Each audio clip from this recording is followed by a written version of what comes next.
कोई भी अगर स्प्लिट एसी हो या फिर विंडो एसी है, अगर वह कूलिंग यूनिट है यानी कि उसमें हीटिंग और कूलिंग दोनों नहीं है, तो क्या उसे आप हीटिंग और कूलिंग बना सकते हैं? तो जी हाँ, बहुत ही आसानी से बना सकते हैं। आपको करना क्या होगा, आज मैं डिटेल्स में सिर्फ इसी टॉपिक पे मैं बात करूंगा। दूसरा कोई भी बात करने वाला नहीं हूँ इस वीडियो में। सिर्फ मैं बताऊंगा कि आप अगर कूलिंग यूनिट है तो उसे आप हीटिंग मोड में कैसे कन्वर्ट कर सकते हैं, हीटिंग और कूलिंग दोनों आप कैसे बना सकते हैं।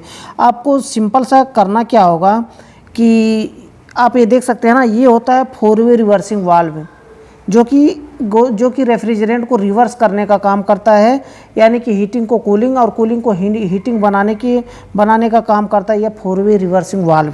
अब इसे आप कैसे, कूलिंग यूनिट है तो आप इसे कैसे हीटिंग एंड कूलिंग बना सकते हैं। उससे पहले आप समझ लीजिए इसको कि पहले कूलिंग यूनिट में कैसा रहता है, आप उसे हीटिंग और कूलिंग बनाने के लिए आपको क्या करना होगा। लेकिन उससे पहले मैं प्लस पॉइंट में आपको मैं बताता चलूँ कि होता क्या है कि कुछ एयर कंडीशनर सिस्टम में रिमोट में, स्प्लिट एसी की बात कर रहा हूँ मैं, रिमोट में क्या होता है, रिमोट में हीट मोड तो लिखा होता है लेकिन वह काम नहीं करता है। यानी कि आप उसमें लगा सकते हैं, यानी कि पीसीबी में भी फंक्शन दिया गया है आप उसे बना सकते हैं, लगा सकते हैं। अब लगाना क्या होता है पीसीबी में वो भी मैं बताऊंगा, और आउटडोर में क्या लगाना होता है वो भी मैं बताऊंगा। तो जो इन्वर्टर हो या फिर नॉन इन्वर्टर हो, दोनों में सिस्टम दिए जाते हैं। अगर वो कूलिंग यूनिट है और सिस्टम में क्या होता है कि पीसीबी में भी जगह दिया रहता है कि आप उसे हॉट कूल बना सकते हैं, और रिमोट में भी फंक्शन होता है हीट का, लेकिन हीट पर जब आप हीट मोड पर लगाते हैं तो एसी नहीं करता, एसी काम करना बंद कर देता है। तो उसमें क्योंकि एक्चुअल में 4 वे रिवर्सिंग वाल्व लगा ही नहीं होता है, तो हीट मोड देगा कहाँ से। सिंपल एसी कैसा होता है आउटडोर, ये समझ लीजिए। सिंपल एसी जो होता है ना, आप यहाँ पे से देख सकते हैं डिस्चार्ज लाइन जो निकल रहा है यहाँ से कंप्रेसर से, ये होता है डिस्चार्ज लाइन। मैं जूम करके यहाँ पे आपको दिखाता रहूँ ताकि आपको अच्छे से समझ में आ जाए। ये होता है डिस्चार्ज लाइन कंप्रेसर का। दूसरा ये होता है सक्शन लाइन, आप देख सकते हैं मोटा पाइप, ये होता है सक्शन लाइन, जो कि कैसे जुड़ा रहता है, जो ये हॉट कूल है, यूनिट हॉट कूल है। लेकिन होता कैसे है, उसका साइकिल जो होता है कि उसका पाइपिंग कैसे किया जाता है, आप ये देख सकते हैं। ये होता है सक्शन लाइन, जो कि इंडोर से निकल करके आ रहा है सक्शन लाइन। ये होता है, पहले डिस्चार्ज से हम बात कर लेते हैं। डिस्चार्ज लाइन कंप्रेसर से निकलता है कंडेंसर में। अब कंडेंसर से सीधा निकल करके यहाँ से आप देख सकते हैं सर्विस वाल्व, ये होता है सर्विस वाल्व। इसके रास्ते से सीधा चला जाता है कूलिंग कॉइल में। अब कूलिंग कॉइल में कूल करके वापस इस मोटे पाइप के रास्ते से, सक्शन लाइन के रास्ते से वापस आता है, और यहाँ से आप देख सकते हैं मोटा वाला सर्विस वाल्व लगा हुआ है, इसके रास्ते से अब यहीं से देखें, यहीं से कट करके यहाँ पे सक्शन में चला जाता है। और बाकी जो यहाँ पे आया है ना पाइप, ये पाइप आने की ज़रूरत नहीं होती है, यहाँ पे नहीं आता है, बल्कि ये जो सक्शन लाइन यहाँ से आ रहा है सर्विस वाल्व से निकल करके एक छोटा लगभग 1 फुट का 1.5 फीट का पाइप लगा होता है, उसके बाद ये सक्शन में जा करके जुड़ जाता है सीधा, सिंपल सा। ये होता है सिंपल एसी का, जो कि कूलिंग मोड पे जो काम करता है, कूलिंग यूनिट। इस तरह से उसका पाइपिंग किया जाता है। तो यहाँ से आप देख सकते हैं ये सक्शन लाइन ये निकल करके जाता है, यहाँ से जॉइंट हो जाता है बस। और बाकी ये जो हीटिंग मोड जब हम इसे बनाते हैं तो किस तरह से इसका पाइपिंग किया जाता है, इसको समझ लीजिए। मैं जूम करके दिखा रहा हूँ ताकि आपको अच्छे से समझ में आ जाए। अब देखिए डिस्चार्ज लाइन जो निकलता है ना, वो डिस्चार्ज लाइन कहाँ पे जाता है, ये होता है 4 वे रिवर्सिंग वाल्व। मैं जूम करके दिखा दूँ और एक आपको इमेज भी दिखा रहा हूँ मैं, ताकि आपको अच्छे से समझ में आए। डिस्चार्ज लाइन जो कंप्रेसर का निकलता है वो यहाँ से देख रहे हैं, ये पाइपिंग यहाँ पे जा करके इस पतले पाइप से हो करके 3/8 का पाइप होता है, इस पाइप से जा करके ये 4 वे रिवर्सिंग वाल्व में लगा होता है। 4 वे रिवर्सिंग वाल्व में 4 पाइपें होती हैं। एक इनपुट होता है जो कि डिस्चार्ज लाइन जो रेफ्रिजरेंट जाता है, एक होता है कि सक्शन लाइन में जाता है, एक डिस्चार्ज लाइन यानी कि एक कंडेंसर में जाके जुड़ता है, एक सक्शन लाइन जो हमारा रिटर्न आता है वो इसके रास्ते से वापस कंप्रेसर में चला जाता है। ये कैसे होगा भी मैं बताऊंगा इसको।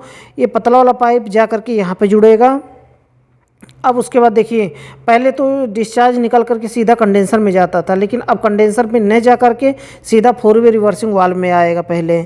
उसके बाद अब यहाँ पे देखिए, इसके बाद ना सबसे इधर वाला पाइप या ये वाला पाइप, तीनों में से आप एक एक पाइप चूज करना होता है, जो कि ABC करके अलग अलग पाइप होते हैं, जो कि अलग अलग जॉइंट होता है। ध्यान में रखिए कि इधर का पाइप उधर, उधर का पाइप इधर, आप जॉइंट नहीं कर सकते हैं।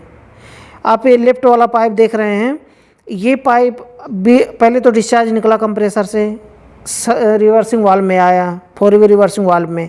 अब यहाँ से इसके लेफ्ट वाला पाइप, यहाँ पे देख सकते हैं, इसके किनारे वाले पाइप से बीच वाला, हमेशा ध्यान में रखिए, बीच वाले से हमेशा निकल करके कंप्रेसर के जो सक्शन लाइन होता है, कंप्रेसर के रिटर्न में जाता है। यानी कि सक्शन लाइन जो खींच रहा होता है कंप्रेसर का, बीच वाले से हमेशा जाएगा, ये ध्यान में रखिए। अब एक साइड बचता है, एक साइड वाला, दूसरे साइड वाला, तो यहाँ से निकल करके कंडेंसर में जाएगा, कंडेंसर में चला गया। अब कंडेंसर से देखिए, अब कंडेंसर से फिर कंडेंसर में हीट करेगा रेफ्रिजरेंट पूरा साइकिल करके, फिर कैपिलरी के रास्ते से, कैपिलरी के रास्ते से इस सर्विस वाल्व देख रहे हैं ना, सर्विस वाल्व पतला वाला, यानी कि लिक्विड लाइन वाला, लिक्विड लाइन के रास्ते से इंडोर में चला जाएगा।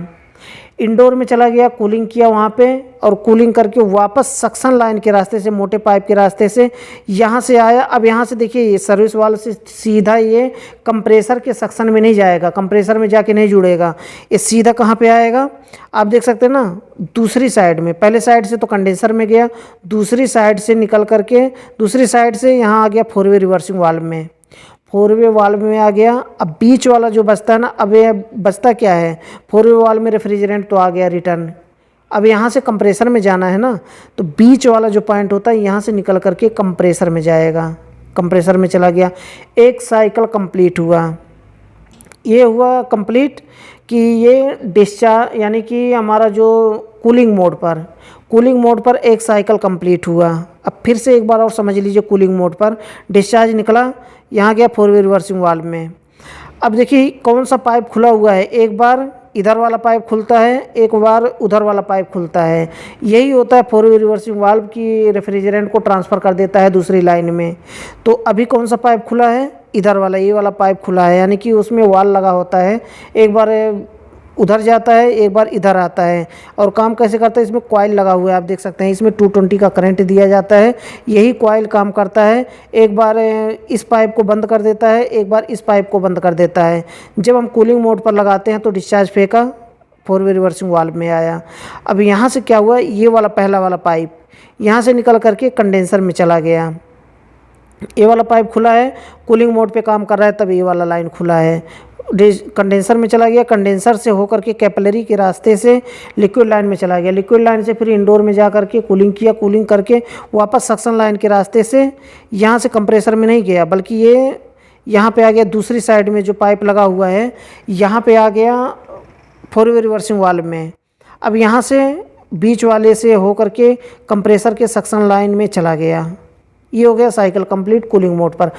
अब जब हीटिंग मोड पर हम रखते हैं, रिमोट से जब हम हीटिंग मोड पर करते हैं, तब क्या होता है, हीटिंग मोड पर जब हम करते हैं तो कंप्रेसर तब भी चलता है, कंप्रेसर कूलिंग मोड पे भी चलता है, कंप्रेसर हीटिंग मोड पे भी चलता है। ध्यान में रखिए, रेफ्रिजरेंट का पूरा प्रोसेस सेम होता है, वैसे ही होता है, बस थोड़ा सा लाइन डिफरेंस हो जाता है, थोड़ा सा लाइन चेंज हो जाता है, इंडोर में ना जा करके बल्कि आउटडोर में जाता है, आउटडोर में ना जा करके इंडोर में जाता है। अब इसका साइकिल कैसे होता है, इसको समझ लीजिए।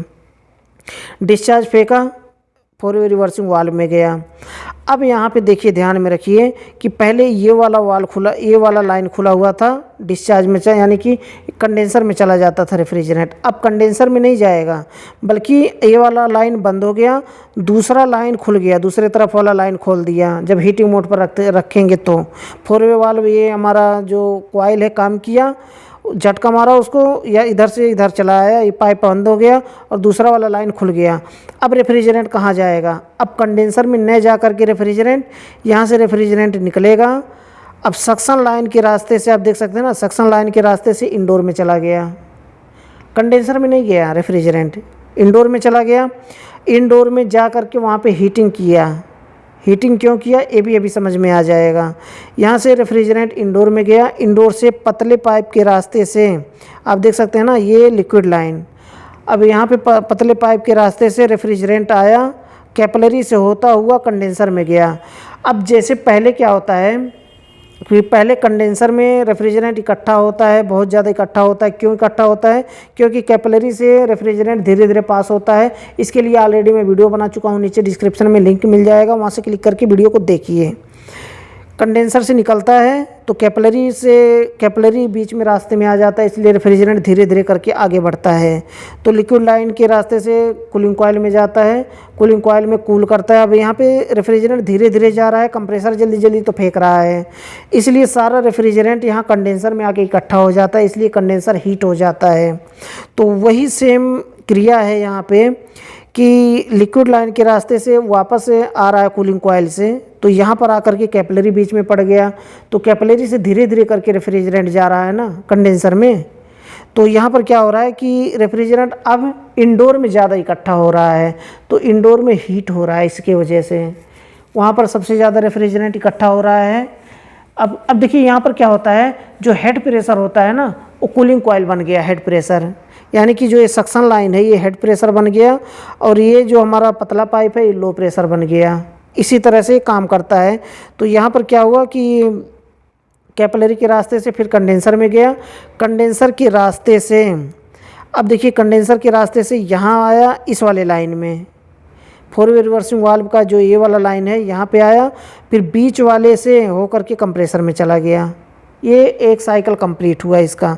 इसी तरह से काम करता है कि डिस्चार्ज फेंका, 4 वे रिवर्सिंग वाल्व में गया, उसके बाद ये वाले पाइप में से निकल करके चला गया सक्शन के रास्ते से इंडोर में चला गया, इंडोर से वापस ये लिक्विड लाइन के रास्ते से यहाँ आया, कैपिलरी के रास्ते से कंडेंसर में गया, कंडेंसर से इस लाइन से होकर के आया, उसके बाद चला गया कंप्रेसर में सीधा चला गया। ये होता है कंप्लीट साइकिल। आप लगाना चाहते हैं तो आपके पास ये कॉपर पाइप 5/8 का होना चाहिए, 5/8 का कॉपर पाइप होना चाहिए, क्योंकि कि आपको मैं दिखा दूं कि ये 4 वे रिवर्सिंग वाल्व दिखता कैसे है नॉर्मली, जो आप शॉप से ख़रीदते हैं तो कैसा दिखता है। इस तरह से दिखता है। इसमें 4 लाइनें होती हैं। ये पतला वाला पाइप, इसमें डिस्चार्ज लाइन जुड़ता है, जो कंप्रेसर से डिस्चार्ज निकल रहा है यहाँ पे जुड़ता है, बीच वाले से निकल करके कंप्रेसर के सक्शन में जुड़ता है, और इधर वाला ये लाइन देख रहे हैं यहाँ से निकल करके कंडेंसर में जुड़ता है, और दूसरा तरफ वाला लाइन देख रहे हैं यहाँ से निकल करके सीधे सक्शन लाइन के सर्विस वाल्व में जुड़ता है। इतना सा करना होता है आपको। अब कनेक्शन कैसे देना होता है ये भी समझ लीजिए। कनेक्शन अगर आपके एसी में 4 वे रिवर्सिंग वाल्व लगाने के लिए जगह दिया गया है तो पीसीबी में आप देख सकते हैं, पीसीबी में एक रिले लगेगा। यहाँ पे रिले लगा करके आप 4 वे रिवर्सिंग वाल्व का एक पॉइंट तैयार कर सकते हैं, या तो आप खुद ही कर सकते हैं या तो आप पीसीबी रिपेयर वाले के पास देंगे, वो करके दे देगा। ये तो हो गया पीसीबी में, पीसीबी हो गया। अब पीसीबी से जो आउटपुट निकलेगा ना 4 वे रिवर्सिंग वाल्व के लिए, आप आउटडोर में कनेक्टर देख सकते हैं। यहाँ पर भी वी करके 4 वे रिवर्सिंग वाल्व के वी करके एक पॉइंट अलग से एक्स्ट्रा दिया होगा। अगर नहीं दिया होगा तो भी आप इसको कर सकते हैं, कोई बड़ी बात नहीं है, आप इसको एक पॉइंट बना सकते हैं। वैसे भी अगर कंपनी ने दिया है जगह बनाने के लिए तो वी लिखा होगा, वहाँ पर आप एक पॉइंट जोड़ सकते हैं जो पीसीबी से निकलेगा 4 वे रिवर्सिंग वाल्व के लिए, और सीधा जा कर के वहाँ पे जुड़ेगा कनेक्टर में। अब यहाँ पर एक सप्लाई हम न्यूट्रल देते हैं, एक सप्लाई लाइन का देते हैं, जो कि वी जहाँ से एक पॉइंट हम बढ़ा रहे हैं उसी एक पॉइंट से निकाल करके हमें फेस दे देना है। जब हम हीट मोड पर लगाएंगे तो वी से जो सप्लाई निकलेगी वो सीधा 4 वे रिवर्सिंग वाल्व के कॉइल पर जाएगा। अब कॉइल पर जाएगा तो 4 वे रिवर्सिंग वाल्व स्टार्ट हो जाएगा। अगर नहीं स्टार्ट होगा तो कूलिंग कॉइल पे ही कूलिंग मोड पर ही काम करेगा। अगर आप मानिए कि 4 वे रिवर्सिंग वाल्व आप जो 2 सप्लाई दिया गया है इसे आप नहीं लगाते हैं, सप्लाई नहीं देते हैं, तो कूलिंग मोड पर काम करेगा। हीटिंग मोड पर काम करने के लिए मैग्नेट बनाता है, उसके बाद इस तरफ से वाल्व खिसक करके दूसरी साइड चला जाता है, पाइप बंद कर देता है। उसके बाद दूसरी साइड से खिसक करके इस साइड में आता है, इसको बंद कर देता है। एक बारी बारी से एक बार कूलिंग मोड का, एक बार हीटिंग मोड का लाइन बंद कर देता है। इस तरह से काम करता है ये 4 वे रिवर्सिंग वाल्व। मुझे लगता है कि आपको समझ में आ गया होगा। तो अगर वीडियो पसंद आया हो तो वीडियो को लाइक ज़रूर कर दें। लास्ट में बताना चाहूँगा, चैनल को सब्सक्राइब नहीं किया है तो चैनल को सब्सक्राइब कर लें, और अगर आप हमारी वीडियो को फेसबुक पर देख रहे हैं तो फेसबुक पेज को फॉलो कर लें, ताकि ऐसे ही यूजफुल वीडियो का नोटिफिकेशन आपको मिल पाए और वीडियो देख पाएँ सबसे पहले। तो आज के लिए बस इतना ही था। अगली वीडियो में फिर जल्दी मिलते एक नए टॉपिक के साथ।